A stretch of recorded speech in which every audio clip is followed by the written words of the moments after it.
Welcome students, lesson প্ল্যানারে আবার তোমাদেরকে স্বাগত। ইতিহাসের মাধ্যমিকের দ্বিতীয় অধ্যায়ের তৃতীয় পর্বে আজকে তোমাদেরকে আমরা নিয়ে আসছি। এবং এই দ্বিতীয় অধ্যায়ের তৃতীয় পর্বে কি আছে? শিক্ষা সংস্কার। 19 শতকের শিক্ষা সংস্কার। বোর্ডে বড় বড় করে লেখা রয়েছে দুটো জিনিস, প্রাচ্যবাদী আর পাশ্চাত্যবাদী। তো ভারতের শিক্ষা সংস্কার যখনই আমরা 19 শতকের জন্য পড়বো, তখনই প্রাচ্যবাদী আর পাশ্চাত্যবাদীটা আমাদেরকে পড়তে হবে। এবার এই প্রাচ্যবাদী আর পাশ্চাত্যবাদী কি জিনিস একটু ভেবে দেখতে হবে। প্রাচ্যবাদী হলো আমরা, অর্থাৎ ভারতীয়রা বিশেষ করে যে শিক্ষায় শিক্ষিত ছিলাম সেটা ছিল প্রাচ্যবাদী। শুধু কিন্তু ভারতীয় নয়, এই এই প্রাচ্য এবং পাশ্চাত্য ধারণাটা এনেছে কিন্তু মানে ইউরোপীয়রাই।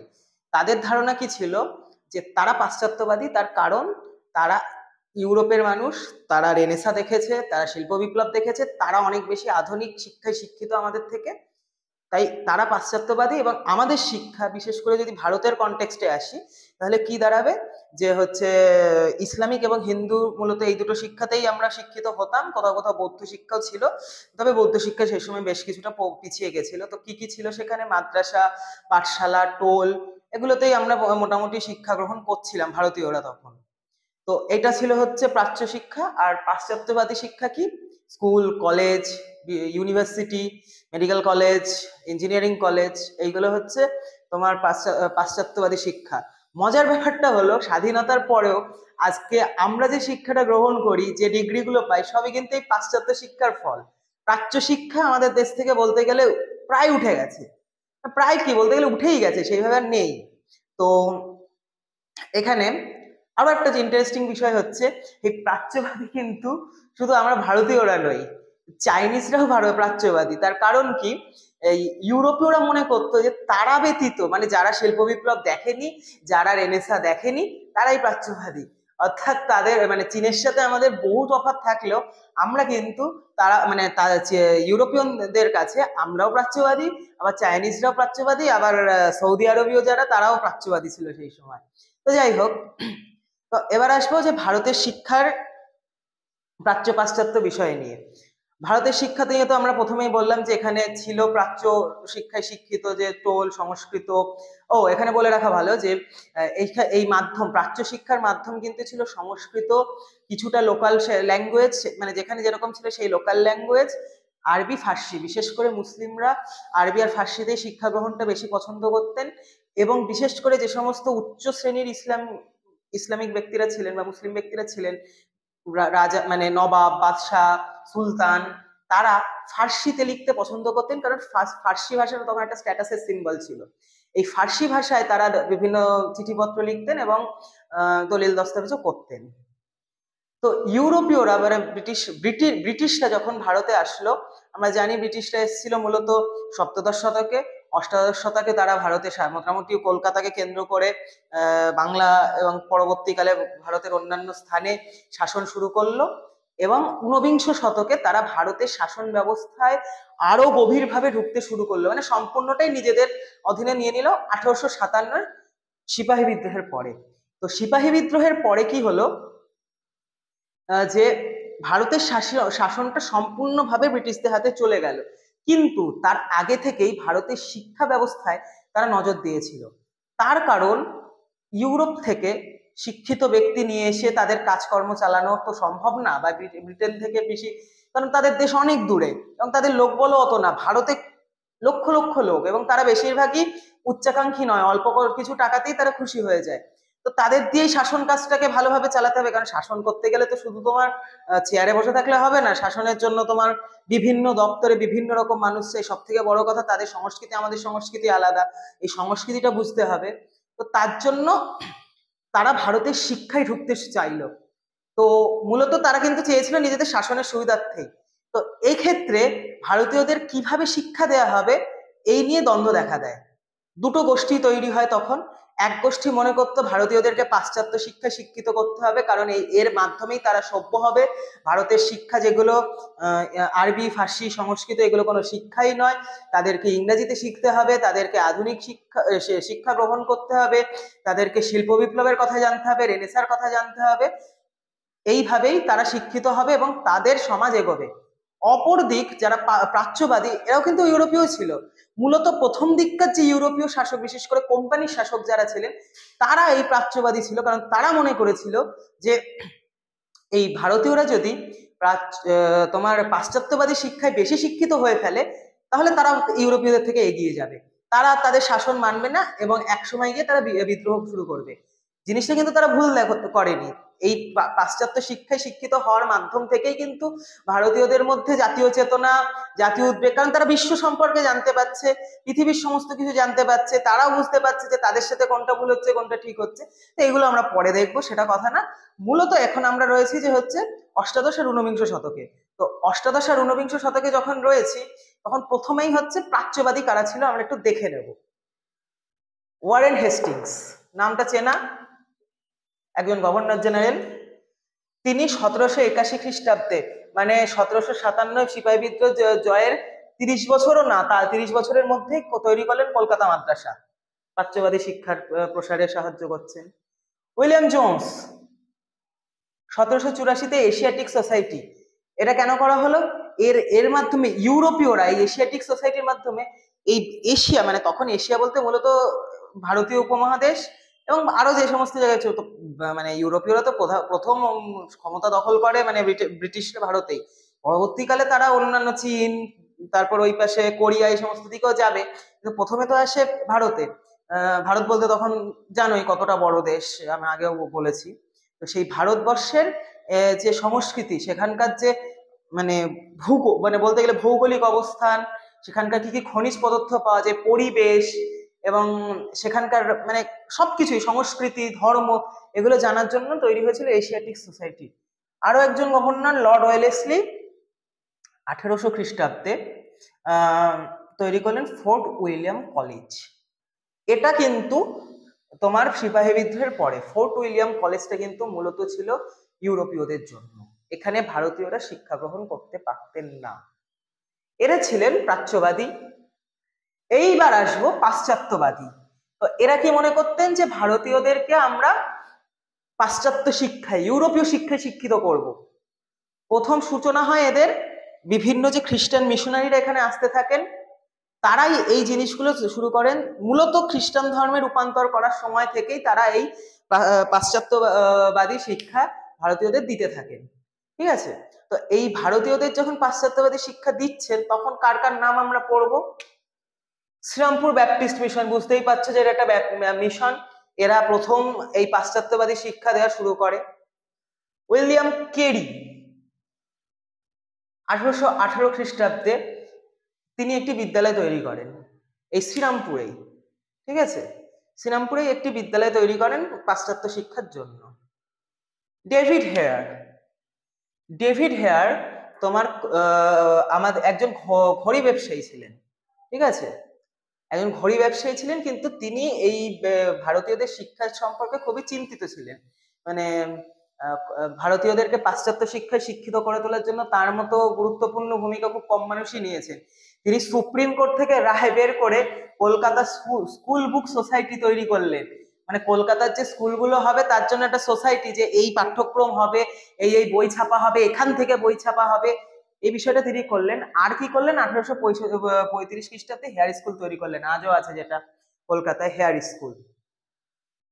আরেকজন মজাদার নাম তার, ড্রিঙ্ক ওয়াটার বিটন, জল খাও বিটন, মনে রাখবে। তিনি কি করেছিলেন? 1849 খ্রিস্টাব্দে কলকাতা বালিকা বিদ্যালয় প্রতিষ্ঠা করলেন। আমরা আগে পড়েছি যে মেয়েদের শিক্ষা, সংস্কার অনেক কিছু। এই বালিকা বিদ্যালয়ে কিন্তু প্রথম দিকে শুধুমাত্র ইউরোপীয়দেরই নেওয়া হতো, কিন্তু এই বালিকা বিদ্যালয় 1849 খ্রিস্টাব্দে তিনি প্রতিষ্ঠা করার মাধ্যমে একটা বালিকাদের জন্য বা মেয়েদের জন্য যে শিক্ষার প্রয়োজন, সেটা অন্তত মানুষ জানতে পারলো। কেন জানতে পারলো? কারণ সেখানে যতই ইউরোপীয়রা আসুক, বাঙালিরা তো দেখছে, জানছে যে হচ্ছে আচ্ছা মেয়েরাও স্কুলে যেতে পারে, এই বিষয়টা তাদের মধ্যে ঢুকছে। তার ফলে পরবর্তীতে ধরো সেটা আরো অনেক সময় লাগছে, কিন্তু তারপরে যে তাদেরকে আমরা পাঠশালায় পাঠাবো, এটা তো দেখতে হচ্ছে, মানে তাদের মাথায় ঢুকছে। কারণ এতদিন তোমরা যত পুরনো গল্প পড়ো, যত পুরনো ইতিহাস পড়ো, সেখানে দেখবে মেয়েরা কিন্তু সেইভাবে শিক্ষা গ্রহণ করেনি, পাঠশালায় যেত না, গুরুকুলে যেত না, মাদ্রাসাতেও যেত না। তারা মূলত ঘরের কাজ অন্তঃপুরে থাকতো। হ্যাঁ, ব্যতিক্রম কিছু কিছু ছিল, অবশ্যই ছিল, কিন্তু বেশিরভাগই মানে ব্যতিক্রম হয়তো দেখলে হাজার হাজার বছরের ইতিহাসে 10-20টা পাওয়া যাবে, কিন্তু বাকি সবাই অন্তঃপুরে ছিল। তো এই বালিকা বিদ্যালয়ের জন্য আমরা ড্রিঙ্ক ওয়াটার বিটনের নামটা মনে রাখবো, এনার নাম কিন্তু পরীক্ষায় বারবার করে আসে। তো প্রাচ্য আর পাশ্চাত্যবাদী নিয়ে তো আমরা এবার পড়লাম। এইবার হচ্ছে উচ্চশিক্ষা।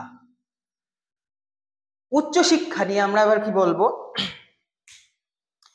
উচ্চশিক্ষার ক্ষেত্রে কলকাতা বলবো না, ভারতবর্ষের যে প্রথম একটা বড় পদক্ষেপ নেওয়া হয় 1857-এর উডের ডেসপ্যাচ। তাতে কি বলা হচ্ছে যে 1857 মানে সিপাহী বিদ্রোহের সময় যে 3টে প্রধান রেসিডেন্স কলকাতা, মাদ্রাস, বম্বে একটা করে বিশ্ববিদ্যালয় করতে হবে। তো এই বিশ্ববিদ্যালয়গুলো পরবর্তীতে তৈরিও হয় এবং সেখান থেকে উচ্চ স্তরে শিক্ষা গ্রহণ করতে থাকে ছাত্ররা। ঠিক আছে, যাদের কিন্তু মূল উদ্দেশ্য ছিল হচ্ছে মানে সেই ছাত্র তৈরি করার মূল উদ্দেশ্য ছিল ব্রিটিশদের দাবিদারি করা, ব্রিটিশদের শাসন কাজে সাহায্য করা, কিন্তু শিক্ষিত হতে থাকে। 1835 খ্রিস্টাব্দে তৈরি হয় কলকাতা মেডিকেল কলেজ। বুঝতেই পারছো, মেডিকেল কলেজ। তো মেডিকেল কলেজ মানে চিকিৎসার কলেজ, হসপিটাল এখনো আছে কলেজ স্ট্রিটের কাছে কলকাতা মেডিকেল কলেজ। এটা তৈরি হয়েছিল 1835 খ্রিস্টাব্দে। প্রায় 200 বছর হতে চললো আমাদের এই কলকাতা মেডিকেল কলেজে। এই তারপর প্রথম বাঙালি ছিলেন মধুসূদন গুপ্ত, যিনি ডাক্তার হয়েছিলেন। তিনি শল্য চিকিৎসায় পারদর্শী ছিলেন। এই নামগুলো মোটামুটি তোমাদেরকে কিন্তু মুখস্থ করতে হবে, শর্ট কোশ্চেন আকারে বহু আসবে, বড় কোশ্চেন আকারে তো আমার এই যে লেকচারটা সেটা শুনে নিয়ে তোমরা কিছু বানিয়ে লিখতেই পারো, কিন্তু এই নামগুলো সালগুলো তোমাদের বইতে আরো বেশি ডিটেলসে আছে। যে যাই বই পড়ো না কেন, আমি বারবার করে এই কথাটা বলছি, যে বই পড়ো না কেন এই পয়েন্টগুলো সবারটাই আছে। ঠিক আছে, তো সেই পয়েন্টগুলো তোমরা সাল তারিখ কে কোনটা পড়েছে এগুলো কিন্তু মুখস্থ করবে। এখানে ছিলাম, কলকাতার মেডিকেল কলেজ কমপ্লিট হলো। তো এখানে মধুসূদন গুপ্তের কথা বললাম। এইবার হচ্ছে পাশ্চাত্য শিক্ষা, একটা কথা বলেছিলাম না যে পাশ্চাত্য শিক্ষার ফলে পাশ্চাত্য মনোভাব কিছু মানুষের মধ্যে ঢুকবে। তো সেই পাশ্চাত্য মনোভাব প্রথম কার মধ্যে ঢুকেছিল বলো তো? বাঙালিদের মধ্যে। আমরা আগের দিন দুটো ক্লাস আগেই বলেছিলাম, রামমোহন রায় আর রাধাকান্ত দেব। রামমোহন রায়কে নিয়ে অনেক কিছু আমি আগের দিন বলেছি, আজকে আরেকবার মনে করিয়ে দিচ্ছি। রামমোহন রায় প্রথম বিলেত যান ভারতীয়দের মধ্যে। বাবা গরম পড়েছে ভালোই। তো রামমোহন রায় যখন বিলেত যাচ্ছেন, বহু কথা শুনতে হয়, কালাপানি পেরোচ্ছে, ছোঁয়াছুঁয়ি করা যাবে না, তাকে রাঁধুনি পর্যন্ত দেওয়া হয়নি। তো যাই হোক, সেগুলোর পরে কিন্তু তিনি এসে কি করলেন, সতীদাহ প্রথার মতো একটা নোংরা জিনিস সমাজ থেকে তুলে দিলেন। এছাড়াও তিনি বিভিন্ন শিক্ষায় মানে প্রচুর ইংরেজি মানে ইংরেজি শিক্ষায় শিক্ষিত হয়ে প্রচুর লেখালেখি করেন, সেগুলোর প্রয়োজনীয়তা বাঙালিদের সমাজে জাগ্রত করতে থাকেন। আর রাধাকান্ত দেব আর একজন মহান ব্যক্তিত্ব, যিনিও ভারতের শিক্ষা মানে বাঙালিদের শিক্ষায় পাশ্চাত্য শিক্ষার প্রয়োজনীয়তা অনুভব করেন এবং বলতে থাকেন, বিশেষ করে মহিলাদের যে শিক্ষার ব্যবস্থা সেইটা নিয়ে তিনি সরব হন। তো মহিলাদের শিক্ষা ব্যবস্থা যখন হচ্ছে, তখন একজনের নাম না বললেই নয়, তার নাম তোমরাও জানো, দেখি।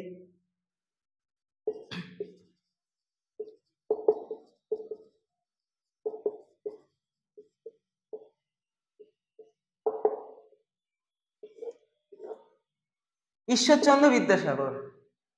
ঈশ্বরচন্দ্র বিদ্যাসাগর যে কাজগুলো করেছিলেন তার লিস্ট তোমাদের সবার বইতে আছে। আমি মুখস্থর মতো বলে গিয়ে কোনো লাভ নেই, শুধু মনে রাখতে হবে তিনি বিধবা বিবাহ চালু করেন, তিনি মহিলাদের জন্য স্কুল কলেজ প্রতিষ্ঠা করেন, এগুলো আগের দিনে বলা হয়েছে। আর যেটা তিনি করেছিলেন, তিনি সংস্কৃত কলেজের কিন্তু অধ্যাপক হয়েছিলেন, এবং অধ্যাপক হয়ে তিনি যা উপার্জন করতেন বেশিরভাগটাই তিনি তোমার মেয়েদের স্কুল তৈরিতে লাগিয়ে দিতেন। 1847 খ্রিস্টাব্দে তৈরি হয়েছিল বারাসাতের কালীকৃষ্ণ বিদ্যাপীঠ, এখনো চলছে সেই স্কুল। এছাড়াও বেথুন স্কুলে তার অংশগ্রহণ ছিল, এবং মেদিনীপুর, পুরুলিয়া, বহু বহু জায়গায় তিনি বিভিন্ন স্কুল প্রতিষ্ঠা করেন। এইটা ছিল শিক্ষা ব্যবস্থা। পরবর্তীকালে আরো শিক্ষা ব্যবস্থার বেশ কিছু ঘটনা ঘটেছে, যেমন এখানে প্রাচ্য শিক্ষায় আরেকটা ইম্পর্টেন্ট জিনিস তোমাদের বলতে ভুলে গেছিলাম, হিন্দু কলেজ। বেনারস, এখন যেটা বেনারস হিন্দু ইউনিভার্সিটি নামে পরিচিত, এখনো খুব ভালো এবং ভারতের শ্রেষ্ঠ কলেজগুলোর মধ্যে বা ইউনিভার্সিটিগুলোর মধ্যে পড়ে। ঠিক আছে, সেই হিন্দু কলেজে কিন্তু এই প্রাচ্যবাদীরাই তৈরি করেছিলেন। তো আজকের থেকে আমরা যেটা জানলাম যে ভারতের শিক্ষা ব্যবস্থা, শিক্ষা সংস্কার 19 শতকে, পুরোপুরি 19 শতক বলবো না, অষ্টাদশ থেকে 19 শতকের মধ্যে যেটা হয়েছে সেটাই আজকের ক্লাসে আমরা জানলাম। তো এই ক্লাস থেকে আমরা কি শিখলাম? যে ভারতে আজকে আমরা এতদিন পরেও যে শিক্ষাটা গ্রহণ করছি সেটা সেই ব্রিটিশদের দিয়ে যাওয়া পাশ্চাত্যবাদী শিক্ষা। ঠিক আছে, মজার ব্যাপার, আমি প্রত্যেকবার বলি না, প্রত্যেকটা ক্লাসে এমন এমন কিছু জিনিস বলবো যেটা তোমরা বইতে পাবে না, কেউ হয়তো তোমাদের বলবেও না। যে ইতিহাস অত্যন্ত মানে আমার কাছে ইন্টারেস্টিং সাবজেক্ট এই জন্যই যে পাশ্চাত্যবাদীরা এসে আমাদেরকে বলছে যে তোমাদের শিক্ষায় কোনো গুণ নেই, তোমাদের শিক্ষার কোনো মানে বিষয় নেই, শিক্ষার মানে তোমরা অসভ্য, বর্বর, নীচ জাতি। কিন্তু এই জাতি তোমার একদা অঙ্কে শূন্য আবিষ্কার করেছিল, এই জাতি দাবা খেলার মতো খেলা আবিষ্কার করেছিল, এই জাতিতে তোমার অশোকের যে সমস্ত শিলালিপিগুলো রয়েছে, অশোকের যে তোমার স্তূপগুলো রয়েছে, অজন্তা ইলোরার যে সমস্ত গুহাচিত্র, ইলোরার যে তোমার মন্দিরটা, তো সেইগুলোর ইঞ্জিনিয়ারিং, কোণারকের ইঞ্জিনিয়ারিং, সেগুলো ওই পাশ্চাত্য শিক্ষা বা তাদের দেশে মানে ইউরোপে রেনেসাস শিল্প বিপ্লব হওয়ার বহু আগে তা সেগুলো কিন্তু ছিল।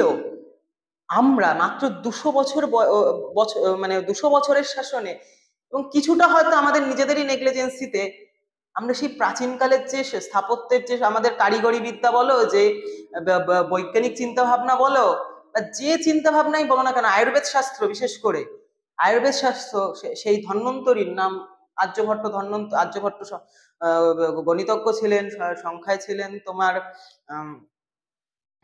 কি বলে ধন্বন্তরী ছিলেন চিকিৎসক, প্রথম শল্য চিকিৎসক বলা হয় যাকে, পৃথিবীর প্রথম শল্য চিকিৎসক, মানে সেই আমলে তোমার হাজার হাজার বছর আগে তিনি অপারেশন করেছেন। তো এই জিনিসগুলো আমরা হারিয়ে ফেলেছিলাম, মানে আজকের দিনেও আমরা সেই ব্রিটিশদের কথাই শুনছি, মানে ব্রিটিশদের দিয়ে যাওয়া শিক্ষাই গ্রহণ করছি, ব্রিটিশদের চিন্তাতেই বড় হচ্ছি, এই আর কি।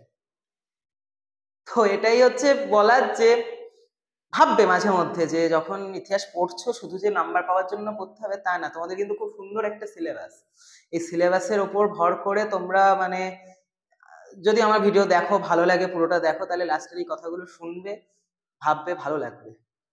আজকের জন্য এইটুকুই থাক তাহলে, পরের দিন আবার আসবো, পরবর্তী অংশটা পড়াবো। তোমাদের দ্বিতীয় অধ্যায়টা অনেক বড় অধ্যায়, অনেক দিনই সময় লাগবে, কিন্তু সময় নিতে হবে। ঠিক আছে, থ্যাংক ইউ।